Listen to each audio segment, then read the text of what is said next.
നമസ്തേ, ചാനലിലേക്ക് എല്ലാവർക്കും സ്വാഗതം. ജി കെ എവരിഡേ എന്നൊരു വീഡിയോ ആണ് ഞാനിവിടെ ചെയ്യുന്നത്. ഈ ചാനൽ ആദ്യമായിട്ട് കാണുന്നവർ സബ്സ്ക്രൈബ് ചെയ്തും ഷെയർ ചെയ്തും സഹകരിക്കുക. വീഡിയോയിലേക്ക് കടക്കാം.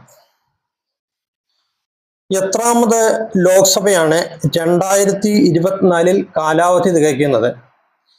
17ാമത്. 2024 കാലാവധി തികയ്ക്കുന്നത് 17ാമത് ലോക്സഭയാണ്. എത്രാമത് ലോക്സഭയിലേക്കുള്ള തെരഞ്ഞെടുപ്പാണ് 2024 ഏപ്രിൽ മെയ് മാസങ്ങളിലായിട്ട് നടക്കുന്നത്? 18ാമത് ലോക്സഭയിലേക്കുള്ള തെരഞ്ഞെടുപ്പാണ് 2024 ഏപ്രിൽ മെയ് മാസങ്ങളിലായിട്ട് നടക്കുന്നത്. ഇത് ഇന്ത്യ ഒട്ടുക്കും 7 ഘട്ടങ്ങളിലായിട്ടാണ് നടക്കുന്നത്. ഇതിൽ തന്നെ രണ്ടാമത്തെ ഘട്ടത്തിലാണ് കേരളത്തിലെ തെരഞ്ഞെടുപ്പ് നടക്കുന്നത്. എന്താണ് ക്വാഡ് അലയൻസ് അഥവാ ക്വാഡ് സഖ്യം? QUAD, ക്വാഡ് അലയൻസ് അഥവാ ക്വാഡ് സഖ്യം എന്ന് പറയപ്പെടുന്നത് എന്താണ്?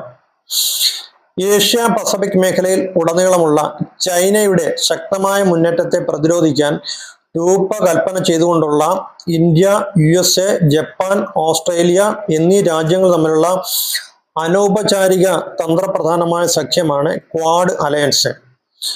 ഏഷ്യ പസഫിക് മേഖലയിൽ ഉടനീളമുള്ള ചൈനയുടെ ശക്തമായ മുന്നേറ്റത്തെ പ്രതിരോധിക്കാൻ രൂപകൽപ്പന ചെയ്തുകൊണ്ടുള്ള ഇന്ത്യ, USA, ജപ്പാൻ, ഓസ്ട്രേലിയ എന്നീ രാജ്യങ്ങൾ തമ്മിലുള്ള അനൗപചാരിക തന്ത്രപ്രധാനമായ സഖ്യമാണ് ക്വാഡ് അലയൻസ്. സീത, അക്ബർ എന്നീ വിളിപ്പേരുകളുള്ള സിംഹങ്ങളുമായി ബന്ധപ്പെട്ട സഫാരി പാർക്ക് ഏത്? പശ്ചിമ ബംഗാളിലെ സിലിഗുരി സഫാരി പാർക്ക്. സീത, അക്ബർ എന്നീ വിളിപ്പേരുകളുള്ള സിംഹങ്ങളുമായി ബന്ധപ്പെട്ട സഫാരി പാർക്ക് ഏത്? പശ്ചിമ ബംഗാളിലെ സിലിഗുരി സഫാരി പാർക്ക്. സൂര്യാഘാതം എന്നാൽ എന്ത്? അന്തരീക്ഷ താപം ഒരു പരിധിക്ക് അപ്പുറം ഉയർന്നാൽ മനുഷ്യ ശരീരത്തിലെ താപ നിയന്ത്രണ സംവിധാനം തകരാറിലാവുകയും ശരീരതാപം പുറന്തള്ളുന്നതിന് തടസ്സം നേരിടുകയും ചെയ്യുന്ന അവസ്ഥയ്ക്കാണ് സൂര്യാഘാതം അല്ലെങ്കിൽ ഹീറ്റ് സ്ട്രോക്ക് അഥവാ സൺ സ്ട്രോക്ക് എന്ന് വിളിക്കുന്നത്. അന്തരീക്ഷ താപം ഒരു പരിധിക്കപ്പുറം ഉയർന്നാൽ മനുഷ്യ ശരീരത്തിലെ താപ നിയന്ത്രണ സംവിധാനം തകരാറിലാവുകയും ശരീരതാപം പുറന്തള്ളുന്നതിന് തടസ്സം നേരിടുകയും ചെയ്യുന്ന അവസ്ഥയ്ക്ക് ആണ് സൂര്യാഘാതം അല്ലെങ്കിൽ ഹീറ്റ് സ്ട്രോക്ക് അഥവാ സൺ സ്ട്രോക്ക് എന്നറിയപ്പെടുന്നത്. താപ ശരീര ശോഷണം എന്നാൽ എന്ത്? കനത്ത ചൂട് മൂലം ശരീരത്തിൽ നിന്ന് ജലവും ലവണവും വിയർപ്പിലൂടെ നഷ്ടപ്പെടുമ്പോൾ ഉണ്ടാകുന്ന അവസ്ഥയാണ് താപ ശരീര ശോഷണം. കനത്ത ചൂട് മൂലം ശരീരത്തിൽ നിന്ന് ജലവും ലവണവും വിയർപ്പിലൂടെ നഷ്ടപ്പെടുമ്പോൾ ഉണ്ടാകുന്ന അവസ്ഥയാണ് താപ ശരീര ശോഷണം. ഹീറ്റ് റാഷ് എന്നാൽ എന്ത്? ചൂടുകാലത്ത് കൂടുതലായി ഉണ്ടാകുന്ന വിയർപ്പ് മൂലം ശരീരം ചൊറിഞ്ഞ് തിണർക്കുന്ന അവസ്ഥയാണ് ഹീറ്റ് റാഷ്. ചൂടുകാലത്ത് കൂടുതലായി ഉണ്ടാകുന്ന വിയർപ്പ് മൂലം ശരീരം ചൊറിഞ്ഞ് തിണർക്കുന്ന അവസ്ഥയാണ് ഹീറ്റ് റാഷ്. ഹീറ്റ് ക്രാംപ്സ് എന്നാൽ എന്ത്? ചൂട് കൂടുന്നത് മൂലം പേശികൾക്കുണ്ടാകുന്ന കോച്ചി വലിച്ചിലാണ് ഹീറ്റ് ക്രാംപ്സ്. ചൂട് കൂടുന്നത് മൂലം പേശികൾക്കുണ്ടാകുന്ന കോച്ചി വലിച്ചിലാണ് ഹീറ്റ് ക്രാംപ്സ്. ഹീറ്റ് എഡീമ എന്നാൽ എന്ത്? ചൂട് കൂടുന്നത് മൂലം കൈകാലുകളിൽ ഉണ്ടാകുന്ന നീരാണ് ഹീറ്റ് എഡീമ. ചൂട് കൂടുന്നത് മൂലം കൈകാലുകളിൽ ഉണ്ടാകുന്ന നീരാണ് ഹീറ്റ് എഡീമ. മണിപ്പൂർ കലാപം പൊട്ടിപ്പുറപ്പെടാനുള്ള കാരണം എന്ത്? മണിപ്പൂരിലെ മെയ്തി വിഭാഗത്തെ പട്ടികവർഗത്തിൽ ഉൾപ്പെടുത്തണമെന്ന നിർദ്ദേശം വന്നതിനെ തുടർന്ന് പട്ടികജാതി വിഭാഗക്കാരായ കുക്കി ഗോത്ര വിഭാഗക്കാരുടെ വിദ്യാർത്ഥി സംഘടനകൾ 2023 മെയ് 1 പ്രതിഷേധവുമായി തെരുവിലിറങ്ങി. ഈ റാലിക്കെതിരെ മെയ്തി വിഭാഗക്കാർ അക്രമം അഴിച്ചുവിട്ടതിന് പിന്നാലെയാണ് സംസ്ഥാനത്തെ വംശീയ കലാപം പൊട്ടിപ്പുറപ്പെട്ടത്. മണിപ്പൂരിലെ മെയ്തി വിഭാഗത്തെ പട്ടികവർഗത്തിൽ ഉൾപ്പെടുത്തണമെന്ന നിർദ്ദേശം വന്നതിനെ തുടർന്ന് പട്ടികജാതി വിഭാഗക്കാരായ കുക്കി ഗോത്ര വിഭാഗക്കാരുടെ വിദ്യാർത്ഥി സംഘടനകൾ 2023 മെയ് 1 പ്രതിഷേധവുമായി തെരുവിലിറങ്ങി. ഈ റാലിക്കെതിരെ മെയ്തി വിഭാഗക്കാർ അക്രമം അഴിച്ചുവിട്ടതിന് പിന്നാലെയാണ് സംസ്ഥാനത്തെ വംശീയ കലാപം പൊട്ടിപ്പുറപ്പെട്ടത്. എന്താണ് ക്രിപ്റ്റോ കറൻസി? ഒരു കമ്പ്യൂട്ടർ നെറ്റ്വർക്കിലൂടെ ഒരു വിനിമയ മാധ്യമമായി പ്രവർത്തിക്കാൻ രൂപകൽപ്പന ചെയ്തിരിക്കുന്ന ഒരു ഡിജിറ്റൽ കറൻസിയാണ് ഇത്. ഒരു കമ്പ്യൂട്ടർ നെറ്റ്വർക്കിലൂടെ ഒരു വിനിമയ മാധ്യമമായി പ്രവർത്തിക്കാൻ രൂപകൽപ്പന ചെയ്തിരിക്കുന്ന ഒരു ഡിജിറ്റൽ കറൻസിയാണ് ക്രിപ്റ്റോ കറൻസി. ഇത് പരിപാലിക്കുന്നതിനോ സർക്കാരോ ബാങ്കുകളോ പോലുള്ള ഒരു കേന്ദ്ര അധികാരത്തെയും ആശ്രയിക്കുന്നില്ല. ആർട്ടിഫിഷ്യൽ ഇന്റലിജൻസ് എന്നാൽ എന്ത്? വിവേകമുള്ള യന്ത്രങ്ങൾ ചുറ്റുപാടിൽ നിന്നും കാര്യങ്ങൾ ഗ്രഹിക്കുകയും അതുവഴി വിജയകരമായി നീങ്ങുവാനുള്ള പ്രവൃത്തികൾ നടപ്പിൽ വരുത്തുന്നതുമായ വ്യൂഹങ്ങളാണ് ആർട്ടിഫിഷ്യൽ ഇന്റലിജൻസ് എന്നറിയപ്പെടുന്നത്. വിവേകമുള്ള യന്ത്രങ്ങൾ ചുറ്റുപാടുകളിൽ നിന്നും കാര്യങ്ങൾ ഗ്രഹിക്കുകയും അതുവഴി വിജയകരമായി നീങ്ങാനുള്ള പ്രവൃത്തികൾ നടപ്പിൽ വരുത്തുന്നതുമായ വ്യൂഹങ്ങളാണ് ആർട്ടിഫിഷ്യൽ ഇന്റലിജൻസ്.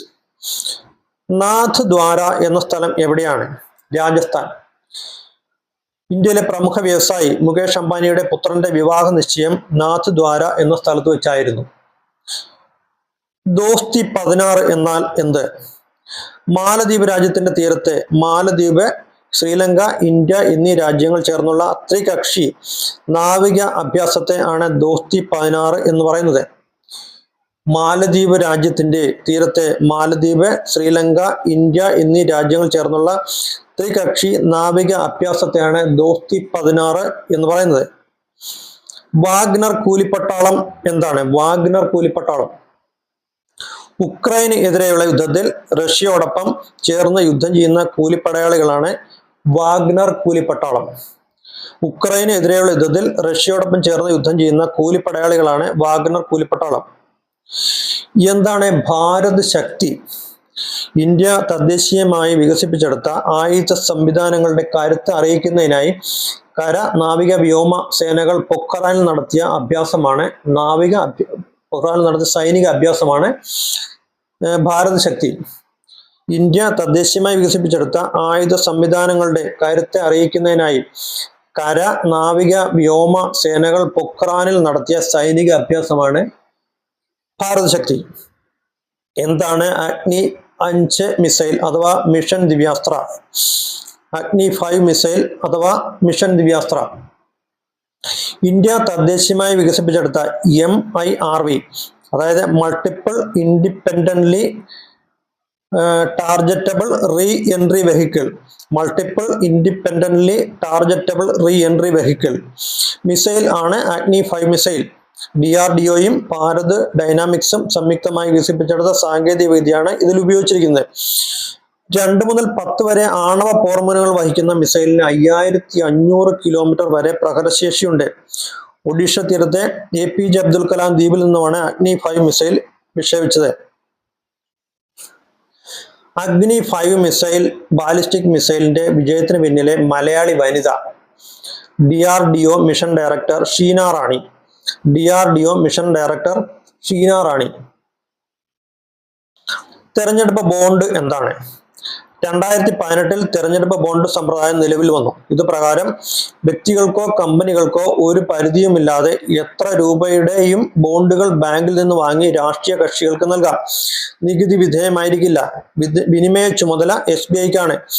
എന്നാൽ 2024 ഫെബ്രുവരിയിൽ ഈ സമ്പ്രദായം സുപ്രീം കോടതി നിർത്തലാക്കി. അതായത് ഇപ്പോൾ നിലവിലില്ല എന്നർത്ഥം. 2018 തെരഞ്ഞെടുപ്പ് ബോണ്ട് സമ്പ്രദായം നിലവിൽ വന്നു. ഇത് പ്രകാരം വ്യക്തികൾക്കോ കമ്പനികൾക്കോ ഒരു പരിധിയുമില്ലാതെ എത്ര രൂപയുടെയും ബോണ്ടുകൾ ബാങ്കിൽ നിന്ന് വാങ്ങി രാഷ്ട്രീയ കക്ഷികൾക്ക് നൽകാം. നികുതി വിധേയമായിരിക്കില്ല. വിനിമയ ചുമതല SBIക്കാണ്. എന്നാൽ 2014 ഫെബ്രുവരിയിൽ ഈ സമ്പ്രദായം സുപ്രീം കോടതി നിർത്തലാക്കി.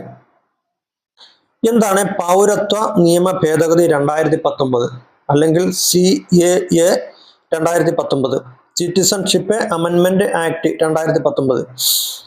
അഫ്ഗാനിസ്ഥാൻ, ബംഗ്ലാദേശ്, പാകിസ്ഥാൻ എന്നിവിടങ്ങളിൽ നിന്ന് കുടിയേറിയ ഹിന്ദു, സിഖ്, ബുദ്ധ, ജൈന, പാഴ്സി, ക്രിസ്ത്യൻ തുടങ്ങിയ മുസ്ലിം ഇതര വിഭാഗങ്ങൾക്ക് പൗരത്വം നൽകാനുള്ള നിയമമാണിത്. പൗരത്വത്തിന് പരിഗണിക്കപ്പെടുന്നവർ 2014 ഡിസംബർ 31 അതിനു മുമ്പ് ഇന്ത്യയിൽ എത്തിയവർ ആയിരിക്കേണ്ടതുണ്ട്. അഫ്ഗാനിസ്ഥാൻ, ബംഗ്ലാദേശ്, പാകിസ്ഥാൻ എന്നിവിടങ്ങളിൽ നിന്ന് കുടിയേറിയ ഹിന്ദു, സിഖ്, ബുദ്ധ, ജൈന, പാഴ്സി, ക്രിസ്ത്യൻ തുടങ്ങിയ മുസ്ലിം ഇതര വിഭാഗങ്ങൾക്ക് പൗരത്വം നൽകാനുള്ള നിയമമാണിത്. പൗരത്വത്തിനുള്ള പരിഗണിക്കപ്പെടുന്നവർ 2014 ഡിസംബർ 31 അതിനു മുമ്പോ ഇന്ത്യയിൽ എത്തിയവർ ആയിരിക്കേണ്ടതുണ്ട്. എന്താണ് 1955 ഇന്ത്യൻ പൗരത്വ നിയമം? വിദേശികൾക്ക് ഇന്ത്യൻ പൗരത്വം നൽകാനുള്ള നിയമമാണത്. വിദേശികൾക്ക് ഇന്ത്യൻ പൗരത്വം നൽകുന്നതിനുള്ള നിയമം ആണ് 1955 ഇന്ത്യൻ പൗരത്വ നിയമം എന്ന് പറയുന്നത്. ഈ ചോദ്യത്തോടുകൂടി നമ്മുടെ ഈ വീഡിയോ ഇവിടെ അവസാനിക്കുകയാണ്. ഇനിയൊരു പുതിയ വീഡിയോയിൽ കാണാമെന്ന് പ്രതീക്ഷിച്ചുകൊണ്ട് നിർത്തുന്നു.